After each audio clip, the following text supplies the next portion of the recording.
सो hey guys, इस anime की शुरुआत होती है आरएल नाम के इस लड़के से जो कि अपनी फैमिली के साथ बैठकर डिनर कर रहा था और उसके पापा एक्साइटेड होकर आरएल को बोलते हैं कि तो हाँ भाई पुत्र, अभी कल 10 साल का हो जाएगा, तू क्या गिफ्ट चाहिए। और हम जानते हैं कि आरएल कल 10 साल का होने वाला है और कल आरएल का बर्थडे है। और उसकी मॉम आरएल को बोलते हैं कि हाँ तो आरएल, कल तुम्हें तुम्हारी क्लास मिलने वाली है, क्या तुम एक्साइटेड हो। और आरएल का कोई जवाब नहीं आता और इसकी मॉम बोलती है मेरी तो रातों की नींद उड़ी हुई है ये सोच सोच कर कि तुम्हारी क्या क्लास होगी। और हम जानते हैं इस दुनिया के बारे में जहाँ पर जब भी कोई बच्चा 10 साल का हो जाता है तो गॉडेस उसे एक क्लास से ब्लेस करती है, जिसके की बाद वो बंदा उसी क्लास की जॉब में परफेक्ट बन सकता है। तो ऐसे ही कल हमारे आरएल का भी बर्थडे है और उसकी बहन भी काफी ज्यादा एक्साइटेड थी आरएल की क्लास जानने के लिए। तो अगले दिन वे जल्दी जल्दी चर्च की तरफ जाते हैं जहाँ पर हम देखते हैं काफी सारे लोग आए हुए हैं, क्योंकि आज टाउन में सिर्फ आरएल का थोड़ी बर्थडे है, यहाँ पर काफी सारे बंदों का बर्थडे है। तो फादर वहाँ पर आता है और सबके लिए प्रेयर गाने लग जाता है। और इसके बाद फादर सबको एक लाइन में खड़ा करता है और एक एक करके बच्चों को बुलाने लग जाता है। जैसे ही सबसे पहला बच्चा स्टेज पर आता है तो जो फादर है वो उसके माथे पर हाथ रखकर गॉडेस से प्रे करने लग जाता है। प्रीस्ट को अपनी विजन में दिखती है एक फायर और एक हैमर।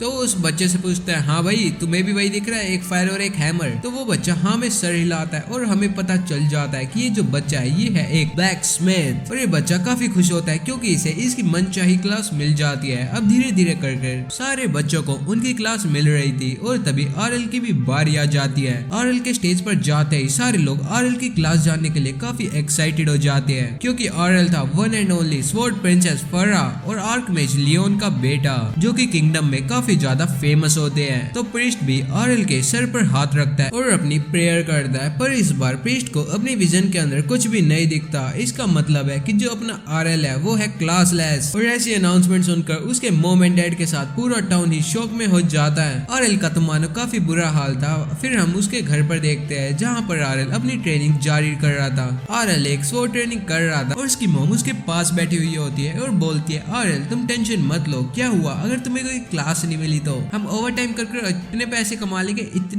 कमा लेंगे कि तुम बुढ़ापे तक आराम से बैठकर खाना। और तभी वहाँ पर आरएल की सिस्टर और फादर भी आ जाते हैं जो कि एक चाय पी रहे थे। आरएल उन लोगों के आगे अनाउंसमेंट करता है कि जैसा कि आप लोगों को पता है मेरे को कोई भी क्लास नहीं मिली और मैं काफी ज्यादा डिप्रेस्ड हूँ इस चीज से, लेकिन ये ध्यान रखो कि जो मेरी मॉम है वो है स्वॉर्ड प्रिंसेस फरा और आप पूरे किंगडम की बेस्ट स्वॉर्ड प्रिंसेस हो, आपसे ऊपर कोई भी नहीं है। तो मैं आपसे बस ये बोलना चाहता हूँ कि जैसे मैंने बचपन से अभी तक स्वॉर्ड की ट्रेनिंग जारी रखी है, मैं आगे भी वही चीज को करना चाहता हूँ। अगर मुझे स्वॉर्ड मास्टर की क्लास मिलती तो मैं काफी ज्यादा खुश होता और मेरे लिए काफी ज्यादा आसानी भी होती, पर मैं फिर भी हर दिन हर रात प्रैक्टिस कर अपनी जो स्किल्स है उन्हें एनहेंस करना चाहता हूँ। और फिर इसके बाद जो आरएल होता है वो इनसे एक परमिशन ले लेता है जिसमें कि वो ट्रेनिंग ग्राउंड्स में जाकर और स्वॉर्ड्समैन के साथ प्रैक्टिस करना चाहता था। तो इसके मॉम एंड डैड उसे ये परमिशन दे देते हैं, जिसके के बाद सीधा आरएल पहुंच जाता है ट्रेनिंग ग्राउंड्स में, जहाँ पर जाकर वो देखता है कि पूरे ट्रेनिंग ग्राउंड में सिर्फ 2 ही बच्चे हैं और ये दोनों भी एक दूसरे के साथ प्रैक्टिस मैच खेल रहे थे। तभी उनमें से एक आरएल को देख लेता है और वो वहीं पर रुक जाता है और उसे बोलता है कि हाँ भाई तुम यहाँ पर क्या कर रहे हो, तुम तो क्लासलेस थे ना। तो आरएल उन्हें बोलता है कि मैं यहाँ पर स्वॉर्ड प्रैक्टिस करने के लिए आया जैसे कि तुम लोग भी कर रहे हो। तब वे लोग बोलते हैं कि अबे ओ भाई, हमें ना जो ये क्लास है ना स्वॉर्ड क्लास, ये हमें मिल रखी है, तो हमें सारी स्किल्स आती है, हम तो ऐसे बस प्रैक्टिस ही कर रहे थे। हाँ तो मैंने भी तो वही बोला, मैं भी तो वैसी प्रैक्टिस करना चाहता हूँ। आरएल की ऐसी बात सुनकर उन्हें लगता है कि ये पागल हो चुका है, ये कैसे स्वॉर्ड्स की प्रैक्टिस कर सकता है। तो फिर वो उसे इग्नोर कर अपना काम करने लग जाते हैं। तभी आरएल उनमें से एक को बीच में रोक देता है और फिर वे बोलते हैं हाँ भाई क्या दिक्कत है, अब क्या दिक्कत हो गई। तब आरएल उन्हें बोलता है कि वो एक बच्चे के साथ स्पारिंग करना चाहता है, क्या उनमें से कोई आरएल की हेल्प करेगा, जिसके के बारे में सुनकर उनकी हंसी छूट जाती है। वो बोलते हैं कि तुम्हारी तो कोई क्लास भी नहीं है तो तुम हमसे कैसे लड़ सकते हो। तब आरएल बोलता है मेरी स्किल्स काफी ज्यादा अच्छी है, मैं तुम्हें इजीली हरा दूंगा। तो उन लोगों को समझ में आ जाता है कि जो आरएल है वो काफी ज्यादा ओवर कॉन्फिडेंट है और उन्हें इसका ये ओवर कॉन्फिडेंस तोड़ना पड़ेगा। तो वो आरएल को बोलते हैं ठीक है भाई हम लड़ने के लिए तैयार है, पर हाँ तुम्हारे पास तुम्हारी डिवाइन प्रोटेक्शन तो है ना। दरअसल डिवाइन प्रोटेक्शन एक ऐसी प्रोटेक्शन होती है जो कि बच्चों के जन्म के साथ ही गॉडेस उन्हें दे देती है, जिसके की बाद उनके चारों तरफ एक ऑरा क्रिएट हो जाता है और जब भी उस बच्चे के ऊपर कोई अटैक करा जाता है तो सबसे पहले उसका वो ऑरा डैमेज होता है और इसी के बाद ही उस बच्चे के चोट लगती है। और आरएल उन्हें बोलता है, हाँ भाई बेशक मेरे पास क्लास ना हो पर मेरे पास डिवाइन प्रोटेक्शन तो जरूर है। और फिर हो जाता है आरएल और उसमें से एक बच्चे का मैच स्टार्ट। आरएल उस बच्चे के हर एक अटैक का काउंटर कर रहा था और उस बच्चे को लगा था कि वो आरएल को बस 2 से 3 मिनट में हरा देगा, पर आरएल की स्वॉर्ड स्किल्स वाकई में लाजवाब थी।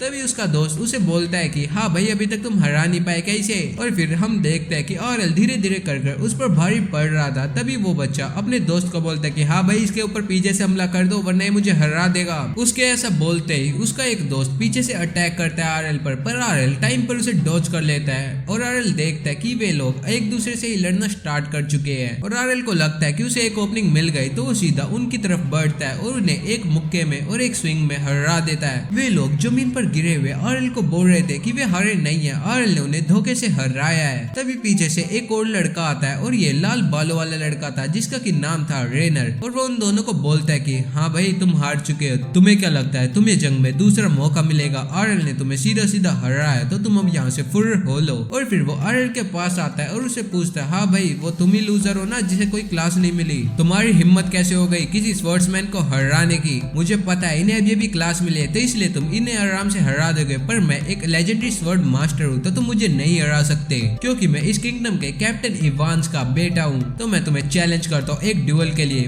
पर आरएल उसे ड्यूल नहीं करना चाहता था। तभी वो बोलता है, लग रहा है तुम मेरे फादर को जानते नहीं हो, वो एक लेजेंडरी स्वॉर्ड्समैन है, तुम्हारी अच्छी किस्मत है जो तुम मेरे साथ लड़ने का एक मौका पा रहे हो। तभी आरएल बोलता है, ओह सो वो लेजेंडरी कैप्टन इवांस, हाँ मैंने उन्हें काफी बार देखा है, वो मेरी मॉम के पास दरअसल अक्सर आते रहते हैं क्योंकि उन्हें कुछ डीमन से लड़ने में मेरी मॉम की हेल्प चाहिए होती है। जिसकी की बात सुनकर वो लड़का काफी ज्यादा गुस्से में हो जाता है और वो बोलता है कि लग रहा है तुम स्वॉर्ड प्रिंसेस फर्रा के बेटे हो।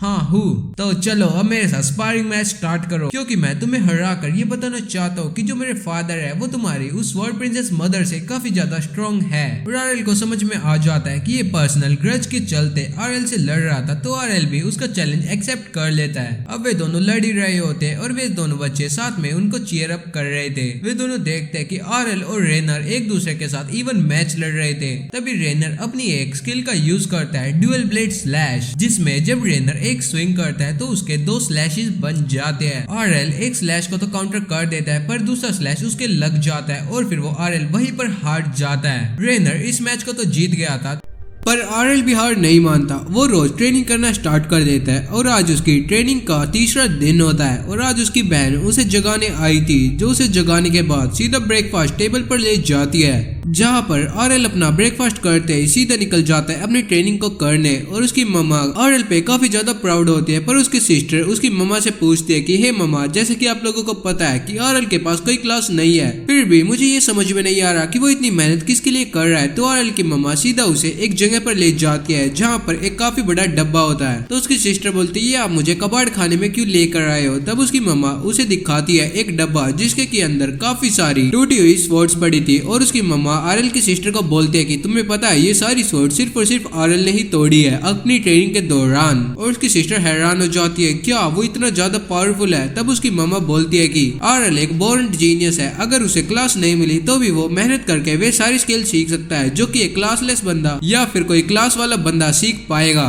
सो तुम्हें अपने छोटे भाई को अंडर एस्टिमेट बिल्कुल भी नहीं करना चाहिए। और इस तरफ हम जंगल में देखते हैं जहाँ पर आरएल अपनी रोज की ट्रेनिंग को जारी रखता है और फिर आरएल इमेजिन करता है कि इतने दिनों से वो रेनर से इसलिए पिट रहा था क्योंकि वो चाहता था कि वो उसकी स्किल को एकदम ध्यान से एकदम करीब से देख पाए। और अब फाइनली आरएल अपनी ट्रेनिंग के उस मोड पर पहुंच चुका है जहाँ पर आरएल उसके उस डबल स्लैश को कॉपी कर पाएगा। तो आरएल अपनी पूरी ताकत लगाता है और उस डबल स्लैश को कॉपी करने में कामयाब हो जाता है और आरएल ने एक नई स्किल अभी एक्वायर करी है। आरएल खुश हो ही रहा होता है, तभी उसे अपने पीछे से किसी की प्रेजेंस फील होती है और ये प्रेजेंस ब्लड लस्ट में बदल जाती है। तभी आरएल एकदम से चौकन्ना होकर अपने पीछे अटैक करता है जहाँ पर वो देखता है कि एक गोब्लिन इस पर अटैक कर रहा था। तो आरएल समझ जाता है कि उस पर मॉन्स्टर्स अटैक करना चालू कर चुके हैं, पर आरएल ने इजीली उस गोब्लिन को हरा दिया था। तो अपने आरएल को कोई भी टेंशन नहीं थी, तो वो सोचता है क्यों ना मैं टाउन में जाऊं, अगर वहाँ पर कोई मॉन्स्टर मिला तो मैं उसे मार दूंगा। पर तभी आरएल को जंगल के अंदर से किसी की आवाज सुनाई देती है और ये आवाज किसी इंसान की थी। तो आरएल जल्दी जल्दी उस डायरेक्शन में भागता है और देखता है कि वहाँ पर तो एक हॉबगॉब्लिन है जो कि एक काफी रेयर मॉन्स्टर होता है और कोई ए रैंक बंदा ही इसे हरा सकता है। और आरएल क्योंकि बच्चा था तो उसके पास कोई भी चांस नहीं था कि वो इसे जीत सकता है। तभी आरएल देखता है कि रेनर इससे लड़ रहा था और उस हॉबगॉब्लिन ने रेनर को उठाकर इस ट्री में पटक दिया था। और अब ये हॉबगॉब्लिन रेनर की तरफ बढ़ता है ताकि वो उसका काम तमाम कर सके और रेनर के दिमाग में उसका पूरी जिंदगी का फ्लैशबैक आता है। रेनर अपने फादर से सॉरी बोलता है कि वो एक नंबर 1 स्वॉर्ड्समैन नहीं बन पाया, पर तभी वो देखता है कि जो हॉबगॉब्लिन था उसके पीछे से किसी ने डबल स्लैश से उसे हरा दिया था और ये बंदा था अपना आरएल, जिसकी की स्किल्स देखने के बाद रेनर आरएल से पूछता है ये तुमने कैसे कर दिया। तब आरएल बोलता है ओ रेनर यार तुम भी ना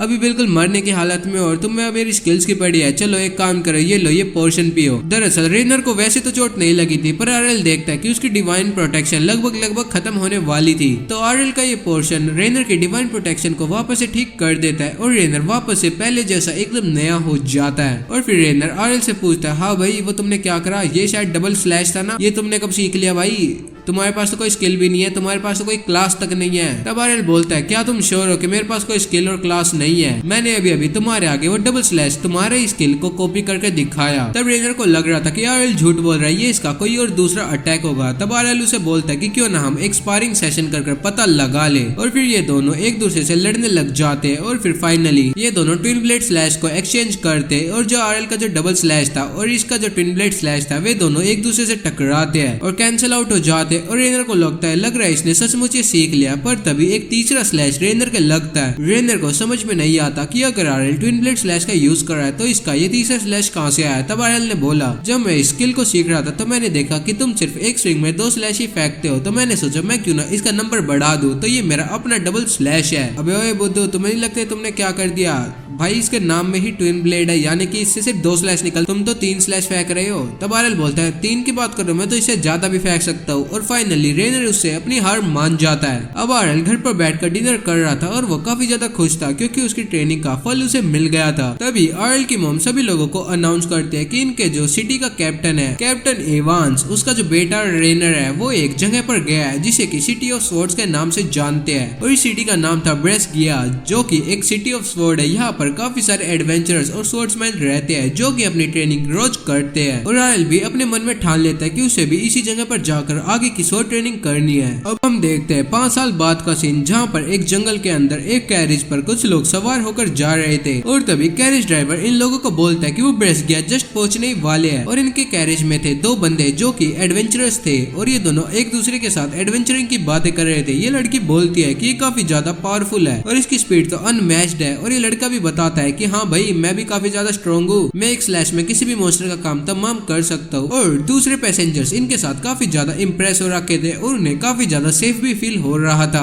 तभी वो कैरेज ड्राइवर ने बोलता है अच्छा तो आप इतने स्ट्रॉन्ग हो तो आपकी स्किल्स को हमें शो करने का टाइम आ चुका है। और हम आगे देखते हैं कि पूरा एक और खर्ड आगे खड़ा होता है जिसे कि देखने के बाद इन दोनों के तोते उड़ जाते हैं क्योंकि ये काफी ज्यादा स्ट्रॉन्ग मॉन्स्टर से भरा हुआ था। कैरेज के बाकी पैसेंजर्स इन्हें बोलते हैं कि प्लीज आप हमारी हेल्प करो, पर ये दोनों वहाँ से भाग जाते हैं और ये बोलते हैं कि हम किन्हीं स्ट्रेंजर्स के लिए अपनी जान खतरे में नहीं लगाना चाहते, तुम अपने खुद देख लो। और ऐसा बोलकर वे वहाँ से भाग जाते हैं। कैरेज ड्राइवर डिसाइड करता है कि वो वहाँ से रिट्रीट करेगा, पर तभी उन पैसेंजर्स में से एक बंदा आगे आता है। कैरेज ड्राइवर उसे रोकने की कोशिश करता है पर वो नहीं मानता और हर्ट की तरफ आगे बढ़ता है और उन पर अटैक करने लग जाता है। और ये बंदा था अपना आरएल जो कि एक एक कर सभी ऑर्ब्स को हरा रहा था। पैसेंजर्स को तो ऐसा लग रहा था मानो आरएल टेलीपोर्ट होकर सबको हरा रहा हो, पर तभी आरएल को चारों तरफ से काफी सारे मॉन्स्टर घेर लेते हैं। तभी वो कैरेज ड्राइवर बोलता है चलो अब हमें इसकी असली स्किल्स को देखने का मौका मिलने वाला है। और तभी वे लोग देखते हैं कि आरएल मानो एक डांस कर रहा हो, एक स्वॉर्ड डांस। और कैरेज ड्राइवर बोलता है जहाँ तक मुझे याद है ऐसा डांस तो सिर्फ स्वॉर्ड प्रिंसेस फरा ही करा करती थी और ये तो एक फीमेल स्वॉर्ड प्रिंसेस की स्किल है। और तभी आरएल उनके बॉस की तरफ बढ़ता है जिसे कि वो एक ही अटैक में मार देता है और सारे लोग खुश हो जाते हैं क्योंकि आरएल ने अभी अभी उनकी जान बचाई है। अब आरएल उन्हें बोलता है कि चलो आगे बढ़ते हैं, मुझे ब्रेस्गिया में जाना है ताकि मैं और ज्यादा स्ट्रॉन्ग हो जाओ। तब वो कैरेज ड्राइवर बोलता है कि सर आपको नहीं लगता आप कुछ ज्यादा स्ट्रॉन्ग हो ऑलरेडी, आप बर्ड्स के जाकर क्या करोगे। तभी उनमें से एक पैसेंजर बोलता है सर आपकी क्या क्लास है। तब एरल बोलता है मेरे पास कोई क्लास ही नहीं है, मैं तो बस एक क्लासलेस नोबडी हूँ। अब हम एक फ्लैशबैक देखते हैं जहाँ पर एरल अपनी मम्मा के साथ ट्रेनिंग कर रहा था।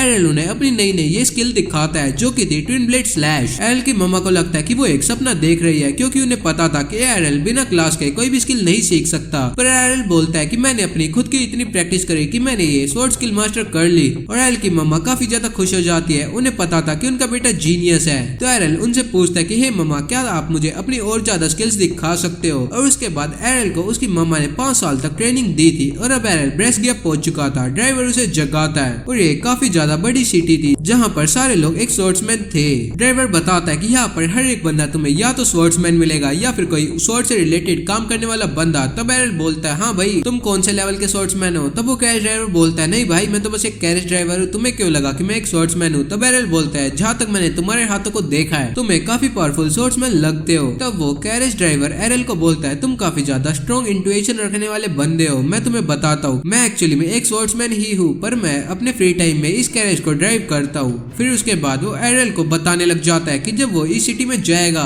तो काफी सारी गिल्ड उसे अपने अंदर रिक्रूट करना चाहेगी, एरल को बेस्ट गिल्ड चूज करनी चाहिए। और इसके बाद वो टाउन के बारे में बाकी चीजें भी एरल को बता देता है और एरल सीधा निकल जाता है टाउन की तरफ। जब एरल टाउन में चल रहा था तो वो देखता है कि सब लोग अपनी अपनी गिल्ड में नए नए रिक्रूट्स को डालना चाहते थे और एरल भी उनके बीच में से चल रहा था। तभी एरल के पीछे एक लिलिया नाम की लड़की पड़ जाती है जिसे कि एरल इजीली डॉज कर देता है। तब वो लड़की बोलते है ओ तुमने मुझे बिना देखे डॉज कर लिया, लग रहा है तुम काफी ज्यादा पावरफुल हो, इसका मतलब है तुम्हारे अंदर एक स्वॉर्ड्समैन का अच्छा सा टैलेंट है, तो क्या तुम हमारी गिल्ड को ज्वाइन करना चाहते हो। पर एरल बोलता है कि मेरे पास अभी ऐसा कोई प्लान नहीं है, बस तुम मुझे। पर वो उसकी बात को पूरा करने नहीं देती और उसे एक डॉक्यूमेंट दिखाती है और बोलते है जल्दी से इस पे साइन करो तुम हमारी गिल्ड में एडमिट हो जाओगे। तो फिर एरल चुपचाप वहां से जाने लग जाता है पर वो लड़की एरल के पीछे ही पड़ जाती है। तो वो लड़की बोलती है अगर तुम हमारी गिल्ड में ज्वाइन होगे तो मैं तुम्हारे साथ डेट पर चलूंगी। पर एरल उसे फिर भी मना कर देता है। तभी एरल उससे पूछता है कि क्या तुम मुझे बस इतना बता सकते हो कि इस टाउन में सबसे ज्यादा पावरफुल गिल्ड कौन सी है। तब वो लड़की एरल को बोलते है कि तुम्हें शर्म आनी चाहिए, अभी अभी तुमने मेरे से मना करा है कि तुम मेरी गिल्ड में नहीं ज्वाइन होना चाहते और तुम्हारी इतनी हिम्मत है कि तुम मुझसे ये पूछ रहे हो कि टाउन की सबसे पावरफुल गिल्ड कौन सी है। चलो मैं तुम्हें बताती हूँ, वो है ब्लैक ब्लेड। उस गिल्ड के अंदर 8 ए रैंक मेंबर्स है। तब एरल सीधा ब्लैक ब्लेड के हेडक्वार्टर्स में जाता है, जाके गार्ड से पूछने के बाद वो एक लाइन में खड़ा हो जाता है जिससे कि वो इस गिल्ड के अंदर एंट्रेंस का टेस्ट दे सके। काफी सारे लोग वहाँ पर खड़े होते हैं मानो कि सब लोगों को इसी गिल्ड में एडमिट होना था। और जब एरल की बारी आती है तब वहाँ का जो रिसेप्शनिस्ट होता है वो एरल से उसकी क्लास पूछता है। तब एरल बोलता है कि मैं एक क्लासलेस नोबडी हूँ। तब वो उसकी बात सुनते ही बोलता है तुम्हें यहाँ से जाना चाहिए, हम किसी क्लासलेस नोबडी को अपने अंदर नहीं लेते।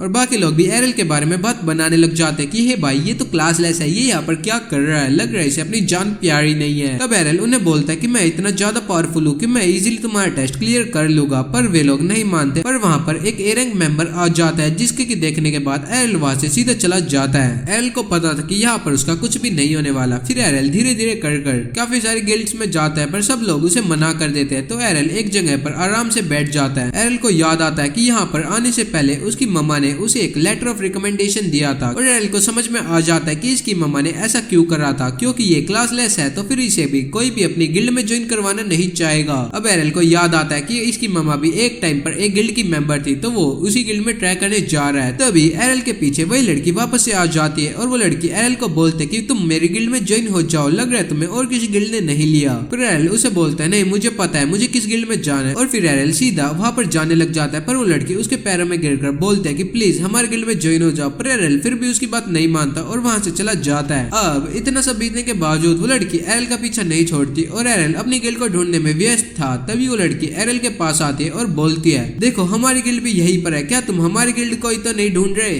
तब एरल बोलता है बकवास मत करो, तुम चुपचाप यहाँ से चले जाओ। तो वो लड़की बोलती है एक बार वहां पर नजर घुमा के तो देखो, तुम हमारी गिल्ड के जस्ट सामने खड़े हो। एरल देखता है कि उसकी गिल्ड काफी ज्यादा बड़ी होती है। तब वो लड़की बोलती है हाँ मुझे पता है कि हमारी गिल्ड काफी ज्यादा बड़ी है, क्योंकि हम एक टाइम पर इस वर्ल्ड की सबसे नंबर 1 गिल्ड हुआ करते थे और हमारी गिल्ड सबसे ज्यादा फेमस भी थी। तब एरल बोलता है अच्छा अगर ऐसी बात है तो तुम्हारे पास मेंबर्स की इतनी क्या कमी पड़ी है कि तुम मेरे पीछे पड़ी हुई हो। तब वो लड़की बोलती है कि अभी एक्चुअली हमारा बुरा टाइम चल रहा है तो हम किसी को भी रिक्रूट कर सकते हैं, पर तुम टेंशन मत लो, हम जल्दी फेमस होने वाले हैं, क्योंकि जब तक ड्यूअल स्वॉर्ड किंग हमारे ड्रैगन फैंग को लीड कर रहे हैं हम नंबर 1 वापस से आ सकते हैं। तब एरल को याद आता है कि उसकी मम्मा ने उसे ड्रैगन फैंग ही अपनी गिल्ड का नाम बताया था। तो एरल समझ जाता है यही वो गिल्ड है जिसके के अंदर उसे मेंबर बनना है। अब वो लड़की एरल को गिल्ड के अंदर लेकर जाती है। एरल वहां पर जाकर देखता है कि एक बंदा दारू के नशे में धुत पड़ा हुआ था और वो उस लड़की से पूछता है कि ये तुम किस बंदे को उठा लाई। तब वो लड़की बोलती है कि ये हमारा न्यू मेंबर है। तब वो बंदा एरल को बोलता है कि तुम्हें यहाँ से चले जाना चाहिए, इस गिल्ड का नामो निशान मिटने वाला है। और ऐसा बोलकर वो वहां से चला जाता है। तभी लड़की बताते है कि दरअसल ये बंदा इसका डैड है और ये एक टाइम पर वर्ल्ड का नंबर 1 स्वॉर्ड्समैन हुआ करता था और यही है वो डुअल स्वॉर्ड किंग। पर एक टाइम पे इसकी एक हाथ कट गया था जिसके के बाद ये ऐसा हो गया है, पर जल्दी ये अपनी फॉर्मर ग्लोरी को वापस लेने वाले हैं। क्या उसमें एरल उसका साथ देगा? तो एरल बोलता है हाँ मैं तुम्हारा साथ देना चाहता हूँ। तो लड़की काफी ज्यादा खुश हो जाती है और एरल को एक कॉन्ट्रैक्ट दे देती है जिस पर एरल सीधा साइन कर देता है। अब इसके बाद वो लड़की पहली बार एरल की डिटेल्स पूछती है। उसे उसका नाम भी अभी ही पता चला था और उसकी क्लास जब वो पढ़ती है तो उसको गुस्सा आ जाता है। वो बोलते हैं क्या तुम क्लासलेस हो? तब एरल बोलता है हाँ। तब वो लड़की को लगता है कि ये मजाक कर रहा है, पर एरल काफी ज्यादा सीरियस होता है और वो अपना सर्टिफिकेट दिखा देता है। तो वो लड़की चुपचाप खड़ी होती है और पास में टंगी एक स्वॉर्ड को उठाकर एरल पर चढ़ जाती है और बोलती है तुमने कोई कॉन्ट्रैक्ट पर साइन नहीं करा, समझे?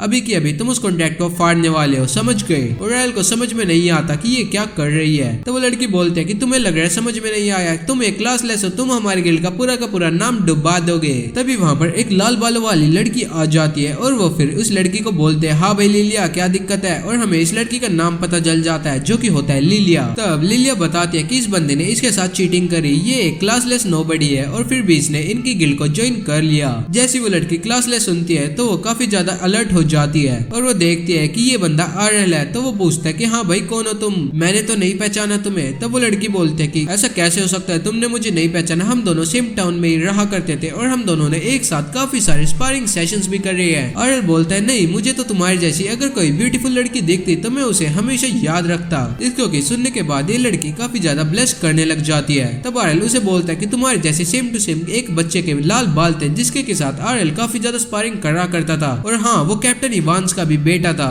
तभी वो लाल बालों वाली लड़की बोलती है कि हाँ भाई मेरा नाम रेनर है और एक्चुअली में भाई सच में इसका नाम रेनर है और वो लड़का नहीं था भाई, लड़की थी लड़की। और फिर रेनर आरएल को बोलते कि और कैप्टन इवांस का हमेशा से एक लड़की थी ना कि कोई लड़का। तभी लिलिया उनकी कन्वर्सेशन को बीच में रोकते हुए बोलते कि रेनर क्या ये वही लड़का है जिसके के बारे में तुमने मुझे बताया था कि तुम इसे कभी भी एक स्पारिंग सेशन में नहीं हरा पाई थी। तब रेनर बोलते हैं हाँ ये वही है, पर अब मैं उतनी कमजोर नहीं रही, मैंने 5 सालों तक काफी अच्छी ट्रेनिंग कर रही है और मैं अभी से काफी स्ट्रॉन्ग होगी। चलो एक स्पारिंग सेशन करते हैं। और फिर वे दोनों एक स्पारिंग सेशन पे चले जाते हैं जहाँ पर वो एक ट्रेनिंग फील्ड में जाने लग जाते हैं और रेनर काफी ज्यादा खुश थी क्योंकि उसका इतने सालों का सपना पूरा होने वाला था, वो फाइनली अपने दुश्मन को हराने वाली थी। वे दोनों पोजीशन लेते हैं और रेनर पहला अटैक करती है जो की थी ट्विन ब्लेड स्लैश। आरएल सोचता है ये तो वही पुराने वाला अटैक कर रही है, तो आरएल भी उसे अपने ट्विन ब्लेड स्लैश से रोकने की कोशिश करता है, पर रेनर का ट्विन ब्लेड स्लैश वैसे नॉर्मल वाले स्लैश से काफी ज्यादा पावरफुल था और आरएल को वो लग जाता है। तब रेनर बोलती है कि तुमने अपना गार्ड डाउन करा, अगर तुम तमीज में नहीं लड़े तो तुम्हें काफी ज्यादा चोट लगने वाली है क्योंकि मैं वही पुरानी रेनर नहीं रही। और इसके बाद वो बताते हैं कि जो इसकी स्वॉर्ड है वो काफी ज्यादा हैवी है जिसकी वजह से उसके ट्विन ब्लेड स्लैश काफी ज्यादा पावरफुल हो चुके हैं। फिर वे दोनों लड़ने लग जाते हैं और आरएल उसके हर एक अटैक का काउंटर कर रहा था। तब आरएल उसकी तारीफ करते हुए बोलता है कि तुम इतनी भारी स्वॉर्ड को इतने अच्छे से चला रही हो, लग रहा है तुम क्रेजी स्ट्रॉन्ग हो। और आरएल अपने और उसके बीच में थोड़ा डिस्टेंस बनाता है और उसे बोलता है कि तुमने मुझे अपना सीक्रेट बताकर काफी बड़ी गलती करी है। अब मुझे पता है कि अगर तुम इतनी ज्यादा ताकत इस इतनी भारी ब्लेड को चलाने में लगा रही हो तो तुम्हारी स्पीड काफी ज्यादा कम होगी, तो अब मैं तुम्हें इजीली हरा सकता हूँ। पर रेनर को काफी यकीन था कि वो ऐसा नहीं कर सकता। तभी रेनर को एक ओपनिंग मिलती है और वो आरएल पर अटैक करती है और उसे लग रहा था मानो उसने आरएल को हरा दिया हो, पर तभी उसे पता चलता है जिस चीज को उसने हराया है वो तो बस एक आफ्टर इमेज थी और आरएल उसके पीछे से अटैक करता है। तब रेनर उसे बोलते हैं कि मैंने अभी अभी तुम्हारे ऊपर अटैक करा पर तुमने इतनी फास्टली मेरे अटैक को कैसे डॉज करा, लग रहा है तुमने कोई नई नई स्किल्स को एक्वायर करा है। और आरएल बोलता है हाँ भाई तुम भी काफी ज्यादा स्ट्रॉन्ग हो, मेरे इस अटैक के बावजूद तुम्हारी डिवाइन प्रोटेक्शन जरा सी भी कम नहीं हुई है। और उसके बाद आरएल उसके हर एक अटैक को डॉज करने लग जाता है और रेनर तो बस आरएल की आफ्टर इमेजेस से ही लड़कर काफी ज्यादा थक गई थी। अब रेनर उसे बताते हैं कि उसके पास एक काफी ज्यादा पावरफुल स्किल है गट्स, जिसकी वजह से वो उस पर कितना भी अटैक कर सकता है, पर रेनर की डिवाइन प्रोटेक्शन कभी भी खत्म नहीं होगी। और तभी आरएल को समझ में आ जाता है और फिर वो एक अपनी मम की स्किल को यूज करता है जो की थी ऑब्टेन काउंटर, जिसकी वजह से वो रेनर को हरा देता है। लिलिया को तो यकीन ही नहीं हो रहा था कि आरएल जिसके के पास कोई भी क्लास नहीं है उसने हमारी सबसे पावरफुल मेंबर को इजीली हरा दिया। आरएल अब उसकी थोड़ी सी तारीफ करता है और लिलिया रेनर को उठाती है और रेनर को काफी ज्यादा शर्म आती है और फिर वो वहाँ से भाग जाती है। अब लिलिया आरएल का फाइनली अपनी टीम में वेलकम करती है। आरएल समझ जाता है कि जब तक उसको ये नहीं पता था कि आरएल क्रेजी स्ट्रॉन्ग है, जब तक उसकी कोई भी वैल्यू नहीं थी और अब उसको लिलिया काफी ज्यादा पसंद करने लग गई थी। अब आरएल लिलिया से बोलता है कि तुम मेरे कुछ सवालों का जवाब दे सकते हो क्या? तो लिलिया उसे सवाल पूछती है तो आरएल बोलता है कि इस गिल्ड के एल कैसे लग गए? तो लिलिया बताती है कि दरअसल उसके फादर का एक बार एक हाथ कट गया था, जिसके के बाद ये काफी ज्यादा कर्जे में आ चुके हैं। तब आरएल उससे पूछता है कि हाँ भाई कितना कर्जा है? तब वो बताती है कि खुसर पुसर खुसर पुसर। भाई पता नहीं क्या बताया था, कान में बोला था, बस आरएल के रिएक्शन को देखकर पता लगा लो उसने कितना बड़ा अमाउंट बोला होगा। तब लिलिया आरएल को बोलती है कि तुम्हें टेंशन लेने की भी कोई जरूरत नहीं है क्योंकि अगले हफ्ते है गिल्ड कॉम्प बैटल, जिसमें की प्राइस मनी इतनी है कि हम अपने 2 बार डेट उतार सकते हैं, बस हमें उसे जीतना पड़ेगा। उस टूर्नामेंट के अंदर एंटर होने के लिए हमें कम से कम 3 मेंबर्स की जरूरत थी और अब तुम्हें मिलाकर हमारे पास 3 मेंबर्स हो चुके हैं। अब हम रेनर का पास्ट देखते हैं जहाँ पर 5 साल पहले ब्रेस्गिया में वो आई थी। यहाँ पर आने के बाद रेनर ने काफी ज्यादा ट्राई करा था किसी अच्छी गिल्ड में जाने का, पर कोई भी गिल्ड उसे नहीं ले रही थी। तभी ड्रैगन फैंग की गिल्ड वहाँ पर आती है और रेनर को अपने अंदर एडमिट कर लेती है। इस गिल्ड को छोड़ने का मन बिल्कुल भी नहीं था और वो इस गिल्ड को हर हाल में बचाना चाहती थी। और अब अगला दिन होता है और हम देखते हैं टाकेरू को, जो कि अभी अभी सोकर जागा था और टाकेरू सीधा बाहर लॉबी में आ जाता है जहाँ पर रेनर और लिलिया पहले से बैठी हुई थी। टाकेरू के आने के बाद लिलिया उन्हें अनाउंस करती है कि फाइनली अब ड्रैगन फैंग के अंदर 3 मेंबर्स हो चुके हैं। इसका मतलब है वो गिल्ड कंपटीशन में जा सकते हैं और अब वे उस कंपटीशन के अंदर जाने का फॉर्म भरना चालू कर रहे हैं और ये कंपटीशन इस वीकेंड को होने वाला है। इसके बाद लिलिया इन दोनों को इस कंपटीशन के रूल्स बताती है। वो बोलते हैं कि इस कंपटीशन से हमें इतनी प्राइस मनी मिल जाएगी कि हम अपने सारे डेट रीपे कर सकते हैं और इस कंपटीशन के खेलने के लिए कुछ रूल्स होते हैं, जैसे कि हर एक टीम के 1-on-1 मैचेस होते हैं और जो मैक्सिमम नंबर ऑफ प्लेयर्स है हर एक टीम में 6 होते हैं, पर क्योंकि हमारी टीम में सिर्फ 3 ही मेंबर्स है तो इसका मतलब है हमारी टीम के हर एक मेंबर को 2 मेंबर से लड़ना पड़ेगा। पर जब तक सब कुछ ठीक रहेगा, जब तक कि हमारा कोई मैच किसी ए रैंक स्वॉर्ड्समैन के साथ नहीं लगता। तब आरएल उन दोनों से उनकी रैंक पूछता है तो वे लोग बताते हैं कि ये दोनों बी रैंक के हैं और फिर लिलिया इन्हें बताते हैं कि जो हाईएस्ट रैंक होती है वो होती है ए और जो सबसे लोएस्ट होती है वो होती है डी। और क्योंकि आरएल ने इजीली रेनर को हरा दिया था तो इसका मतलब है वो अबव बी क्लास है, पर वे लोग श्योर नहीं थे कि आरएल ए क्लास का है या फिर नहीं। अब सब कुछ जानने के बाद जो रेनर होती है वो सीधा अपनी ट्रेनिंग के लिए चली जाती है। तब आरएल रेनर से बीच में रोकते हुए पूछता है कि हे आरएल, क्या तुम एक पावर ब्लेड्समैन हो, है ना? तो तुम्हारे पास कोई अच्छी सी स्किल है क्या? तब रेनर आरएल को बताते हैं कि उसके पास गट्स नाम की एक स्किल है जिससे कि उसकी डिवाइन प्रोटेक्शन काफी देर तक चलती जाती है। तब आरएल सोचता है कि काश मैं उसे सीख सकता। तो वो रेनर से बोलता है कि क्या तुम मुझे ट्रेनिंग में हेल्प करोगी? पर रेनर बोलता है कि तुम्हें किसी और को चूज करना चाहिए, मैं तो तुमसे काफी कमजोर हूँ। पर आरएल बोलता है नहीं, मुझे तुम्हारे साथ ही ट्रेनिंग करनी है और वो काफी ज्यादा रिक्वेस्ट करने लग जाता है। तब रेनर आरएल से पूछते है कि वो ट्रेनिंग में क्या करवाना चाहता है तो आरएल बोलता है बस उसे बांध कर पीटना है। तो रेनर को काफी अजीब लग रहा था, पर आरएल बताता है जब वो किसी स्किल से पीटता है तब थोड़े टाइम बाद आरएल को वो स्किल अच्छी लगने लग जाती है और फिर उसे कुछ टाइम में वो समझ में आ जाती है और फिर इसके बाद आरएल उस स्किल को अच्छे से कॉपी कर सकता है। अब वे लोग ट्रेनिंग करने लग जाते हैं और लिलिया वहां पर भागकर आती है और कहती है कि तुम्हें ये न्यूज जाननी चाहिए, ये देखो ये क्या हो गया हमारे साथ। हमारा मैच लगा है यहाँ की टॉप गिल्ड ब्लैक ब्लेड के साथ जिसमें कि 8 ए रैंक एडवेंचरर्स है। हमारे तो एल लग गए भाई। और लिलिया काफी ज्यादा घबरा रखी होती है, पर वो अपने आप को सांत्वना देते हुए बोलती है कि चलो कोई बात नहीं, पर हमारे पास आरएल है जो कि उन ए रैंक मॉन्स्टर्स की चटनी बना देगा। और इधर देखती है आरएल को जो कि मरा हुआ सा पड़ा होता है और फिर वो रेनर को धमकाने लग जाते हैं कि ये तुम क्या कर रही हो, आरएल को ऐसे पीटना बंद करो वरना फिर वो कंपटीशन आने तक मर जाएगा। पर इन्हें समझाती है कि आरएल ने उसे पूछा था। तभी आरएल उठता है और फिर ये लंच पर चले जाते हैं। अब फाइनली देखते देखते उस कंपटीशन का दिन आ जाता है और यहाँ पर सारे लोग लाइन अप में खड़े थे। तभी लिलिया देखते कि आसपास के कुछ लोग एक एक दूसरे से बात कर रहे थे कि उन्हें किस टीम पर सट्टा लगाना चाहिए और उनका जवाब था कि उन्हें ब्लैक ब्लेड पर सट्टा लगाना चाहिए क्योंकि ये काफी ज्यादा पावरफुल पार्टी है। जिसको कि सुनने के बाद लिलिया को काफी ज्यादा गुस्सा आ जाता है और रेनर उसे रोकती है और उसके बाद लिलिया को एक आइडिया आता है और वो काफी सारे पैसे अपनी टीम पर लगा देती है। अब तभी ब्लैक ब्लेड का गिल्ड मास्टर जिसका के नाम था जॉर्ज वो उनके पास आता है और उन्हें बोलता है कि तुम अपना मैच फॉरफिट कर सकते हो क्योंकि तुम्हारे पहले से एल लग चुके हैं। तुम्हारे पास 0 चांसेस है मेरी टीम को बीट करने के।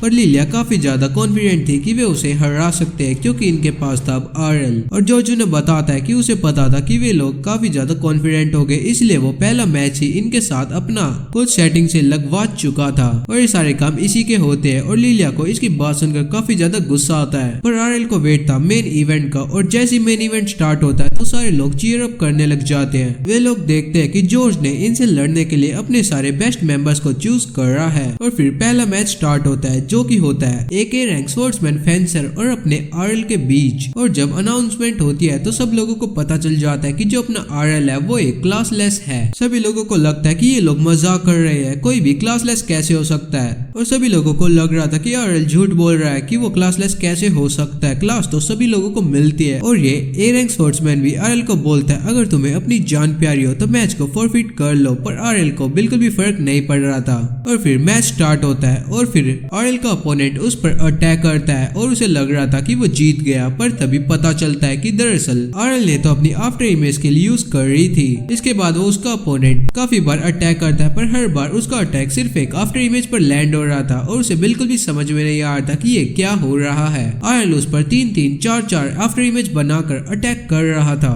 और आरएल के एक ही अटैक में वो चित हो जाता है और इस मैच का विनर था अपना आरएल, एक क्लासलेस नोबडी। और इसके बाद आरएल का मैचअप था एक दूसरे A रैंक स्वर्ड्समैन के साथ जो कि 2 ब्लेड्स को यूज करता है। आरएल उसे भी अपना ड्यूअल ब्लेड स्लैश इस्तेमाल कर हरा देता है।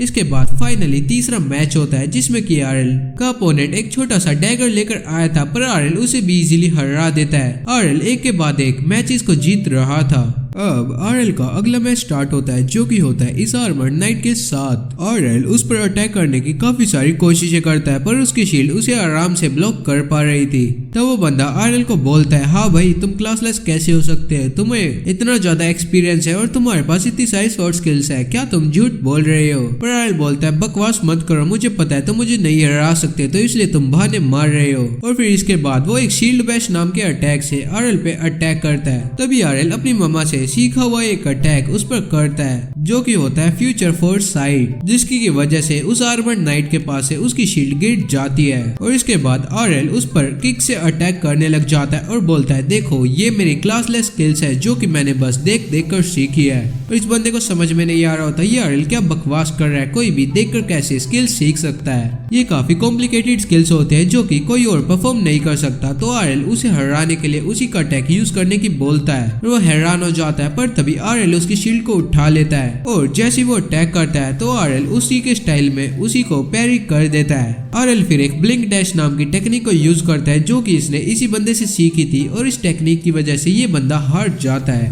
आरएल बोलता है देखा अगर मुझे सही टाइम मिले तो मैं किसी की भी कोई सी भी स्किल कॉपी कर सकता हूँ। और इस मैच का भी विनर आरएल हो जाता है। अब तक क्राउड में काफी सारे लोग आरएल के विरुद्ध हो चुके थे, उन्हें लग रहा था कि आरएल क्लासलेस कैसे हो सकता है, ये तो काफी ज्यादा पावरफुल है और वो उसे डिस्क्वालीफाई करने की मांग करने लगते हैं। और इस मैच की जो अनाउंसमेंट कर रही थी वो सब लोगों को आरएल का सर्टिफिकेट दिखाती है जिसमें कि साफ साफ लिखा हुआ था कि आरएल क्लासलेस है और इस सर्टिफिकेट के हिसाब से आरएल को डिस्क्वालीफाई नहीं करा जा सकता। लिलिया तो काफी ज्यादा पैसे ऑलरेडी आरएल पे लगा चुकी थी तो लिलिया काफी ज्यादा खुश होती है और बोलती है कि अगर हम यहाँ से हार भी जाते तो हमें कोई भी फर्क नहीं पड़ता क्योंकि हमने इनफ पैसे कमा लिए हैं। तब रेनर लिलिया से पूछते कि ये तुमने इतने सारे पैसे कैसे लगाए। तब लिलिया बताते कि दरअसल उसने और ज्यादा लोन लिया था और रेनर को उसकी हरकतों पे काफी ज्यादा शक था क्योंकि ये इतना लोन ले रही थी, हो सकता है इसकी वजह से गिल्ड का नामो निशान मिट जाए। पर लिलिया अपनी बैट में काफी ज्यादा खुश थी क्योंकि अब उन्होंने ऑलरेडी इतने पैसे कमा लिए हैं। अब इस तरफ अगला मैच स्टार्ट होता है जो कि होता है एक समुराई और आरएल के बीच। आरएल धीरे धीरे कर आगे बढ़ रहा था पर उसे पता था कि समुराई की रेंज काफी कम होती है पर वो उस समुराई की फॉर्म को देखकर समझ जाता है कि अगर आरएल इसकी रेंज में जाएगा तो वो मारा जाएगा। और समुराई भी उसकी इस काबिलियत की तारीफ करता है और बोलता है तुम काफी ज्यादा तेज हो। पर फिर आरएल को देखते हैं जो कि धीरे धीरे कर उसकी रेंज में एंटर हो रहा था। सामुराई बोलता है लग रहा है तुम या तो कोई ज्यादा ही ओवर कॉन्फिडेंट हो या फिर कोई पागल हो, तुम मेरी रेंज में खुद ही आ रहे हो। तो आरएल बोलता है मैं तुमसे काफी ज्यादा फास्ट हूँ, मैं तुम्हारे किसी भी अटैक को डॉज कर सकता हूँ। अब धीरे धीरे करके आरएल उस सामुराई की रेंज में पहुंच जाता है और वो सामुराई एक डैशिंग फ्लैश का इस्तेमाल करता है जिससे कि वो आरएल को वहीं पर काट देता। पर आरएल इतना ज्यादा फास्ट था कि वो इसके अटैक को बीच में डॉज कर लेता है और इसके पीछे आकर खड़ा हो जाता है। वो बोलता है माना तुम काफी ज्यादा फास्ट हो, पर मेरी मॉम तुमसे कई गुना ज्यादा फास्ट थी जो कि मेरी टीचर रह चुके हैं, तो तुम्हारी ये स्पीड मेरे आगे कुछ भी नहीं है। और इसके बाद वो एक पियर्सिंग टेम्पेस्ट नाम के अटैक से उसको भी ढेर कर देता है। और सारे लोग बोलते हैं कि ये तो स्वॉर्ड प्रिंसेस की अल्टीमेट स्किल है, ये आरएल कैसे कर सकता है। और आरएल ने ये मैच भी जीत लिया था। सारे लोगों में काफी ज्यादा गुस्सा था। वे लोग बोल रहे थे कि टॉप गिल्ड ड्रैगन फैंग ही है, ये जो ब्लैक ब्लेड है ये तो काफी ज्यादा टट्टी गिल्ड है, इनके ऊपर इतने सारे पैसे लगाए थे और इनकी चक्कर में हम सारे पैसे हार चुके हैं। तभी अनाउंसर सब लोगों को चुप करवाती है और लिलिया आरएल के ऊपर झपट्टा मारती है और वो बोलती है आरएल थैंक यू, चलो हम शादी कर ले। हाँ भाई, अपनी लिलिया आरएल के इतने से मैच को देखकर काफी ज्यादा इम्प्रेस हो गई है, इतना कि वो शादी करने पर आ चुकी है। तब आरएल बोलता है तुम दरअसल मुझे मेरी बहन की याद दिलाती हो। पर लिलिया भी बेशर्मों की तरह आरएल के पीछे पड़ी थी। वो बोलती है कि अगर मैं तुम्हारी बहन की याद दिलाती तो मैं तुम्हारे लिए काफी ज्यादा करीब होगी, है ना आरएल। पर आरएल देखता है कि जो रेनर है वो भी उसे गले मिलने के लिए काफी ज्यादा खुश होती है। तो आरएल बोलता है चलो रेनर, मैं तुमसे गले मिल सकता हूँ, पर हाँ तुम्हें वो आर्मर हटाना पड़ेगा वरना वो मुझे चुप जाएगा। और हम समझ सकते हैं आरएल क्या कहना चाह रहा था। वो लोग आप कमेंट सेक्शन में कमेंट कर देना और हमारी इस वीडियो को लाइक कर चैनल को सब्सक्राइब कर देना। एम करते हैं पूरी की पूरी 20 लाइक्स का और इसका सेकंड पार्ट ऑलरेडी रिकॉर्डिंग में है। इसे जो मैंने पिछली वीडियो बनाई थी उसके अभी नए एपिसोड्स नहीं आए, जैसे उसके नए एपिसोड्स आएंगे वैसे ही उसकी भी एक थर्ड पार्ट आ जाएगा, तो इसलिए आप चैनल को सब्सक्राइब कर लो यार। चलो मिलते हैं अगली वीडियो में, तब तक सायोनारा।